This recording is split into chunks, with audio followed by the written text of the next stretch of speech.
Ladies and gentlemen, this is the Geeky and Dangerous vlog. I am Gareth and today I'm talking about my top 10 vlogging tips to get you going with your vlog. Let's do this!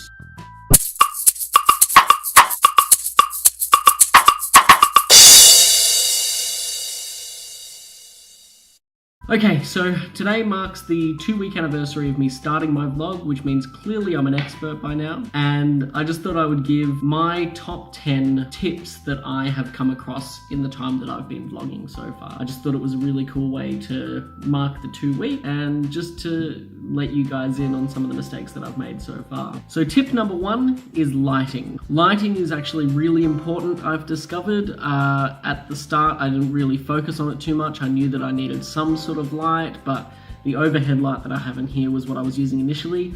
It wasn't enough, so I brought in one of my studio lights that I use on the weekly show, and that has actually given me a lot more scope for the lighting to look pretty decent. So here we go, I'll show you. So as you can see, it makes the lighting look so much better. I don't have this overhead light on anymore because it was sort of backlighting me. It was making me look very unattractive, and got this light that's quite full on, but it's really lighting up my beautiful face. Number 2, framing. Now I know I've covered this before. I've already shown you how bad framing can look, but it's really important to know just how your framing is set up on any given shot. So in this room in particular, I've got a special setup at my desk to make sure that the framing is fairly similar each time. As you might have seen in one of my other videos, framed a little bit like this, and it doesn't really work. So framing is a big one. Tip number 3, editing. One of the main things that I have realized while I've been doing this vlog is that editing is so important. It's not just about cut and paste. There's a whole heap more editing that goes into it. I can probably do some tutorials later on if you're interested, but editing specifically, color correction, the cinematic framing, which looks a little bit like this, and sound. Getting the sound right is a big one, because as you've heard before, there's been times where the music's just been a bit too loud, or where my talking has been a bit too soft. And you're gonna always find that editing sound is going to be a bit difficult, but it's important to do because you want to have the sound exactly where it needs to be. Now movement. Movement is a really big one. Movement is one that I've struggled with because obviously I'm doing a lot of my vlogs here like this, but sometimes it can even just be hand gestures. It can be movements like this. Because if I sit here like this and deliver all of my vlog just straight to the camera, no movement involved. Or if I'm going, this is fantastic, I really love this, I really love this, it's all really great. You see what I mean?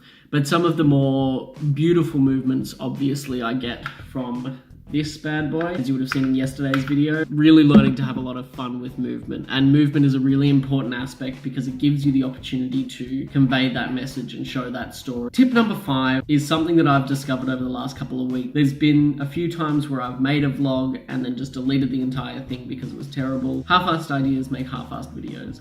If you can't come up with one solid idea for the video, it's going to be difficult to make a decent video out of it. So tip number 6, film ahead. I think that a lot of daily vloggers actually do their vlog in the morning, post it in the afternoon, and I think that's great. I don't think it's sustainable for me anyway. I've got 2 kids. Filming every morning and posting every afternoon is just not a possibility. Filming ahead, even by a day or 2, is just really important. You're going to get an opportunity to do the edits that you need to do, get it uploaded, and get it sitting there and ready so that it's scheduled to come out on the day, so that if you happen to be out at 3 o'clock, which is when I post my videos, it comes out anyway. You don't need to worry about it taking extra time, your internet falling out, whatever. Step number 7, frames per second. You've got to base your FPS that you're shooting in off whatever it is that you're doing. You will have seen some of my slow motion has been a bit jumpy, and that's because in those slow motion sections I've been filming in 30 FPS. It just doesn't work. If you're doing slow motion and you don't want it to be jittery like that, you've got to move it up to 60 FPS, 120 FPS if you've got it. I'm only working off the Galaxy S8, which means that 60 FPS is as high as I can go. Tip number 8, get lots of shots. The thing about this one that I've found is that I've recorded certain sections, I've recorded certain things and gone, great, I can pull something out of that. And then I get to editing it later on or the next day or whenever it happens to be, and I don't have all of the shots that I need to get the decent quality video. And so it means that I'm cutting sections out. It means that I just don't have everything that I need to have in order to win.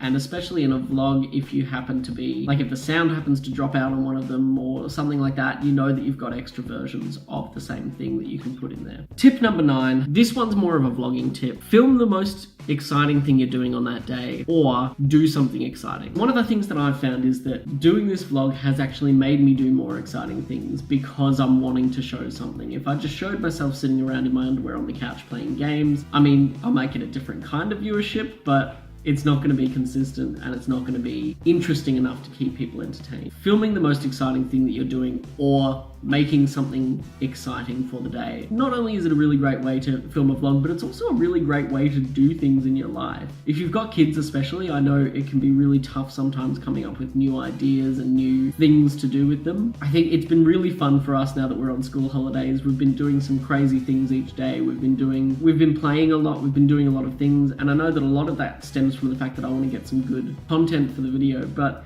it's meant that we're having just so much fun. The last tip that I have for you is don't leave anything. Seriously though, don't leave anything out. Don't leave out the things that are important to the video. And by that I mean, if you've got a time lapse or a sped up version of something from you getting from one place to another, it tells the story. Don't leave it out because it's a really great way to have a start, a middle and an end to a story. And that's something that I'm really learning as I go along. It's not something that I've mastered yet, and I don't know how long it will take me to master, but eventually I want to get to a point where I've got a clear beginning, a clear middle, and a clear end to each of my vlogs. So that's been the Geeky and Dangerous vlog for today. I hope that you've found something interesting. I hope that you've learned something from this. I know I'm learning as I go along. If you've got any tips for me, I would love to hear them in the comments below because I really love finding new ways of doing this. And if you've got any questions for me as well, hit me up in the section below. Don't forget to like, comment, and subscribe. As always, thank you for watching my vlog. I'll see you in the next one. Geeky and Dangerous out!